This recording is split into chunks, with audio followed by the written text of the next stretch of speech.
Não adianta sair de casa às 8 da manhã, orar por vários lares e deixar tua casa toda bagunçada e sem fazer comida para os teus filhos.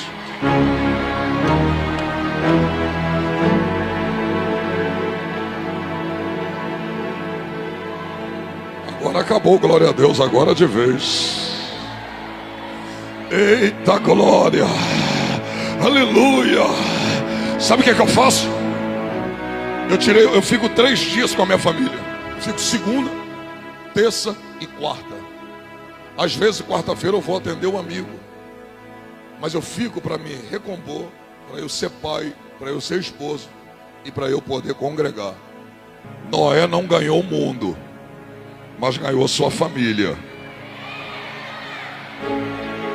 Davi ganhou o mundo, mas perdeu sua casa.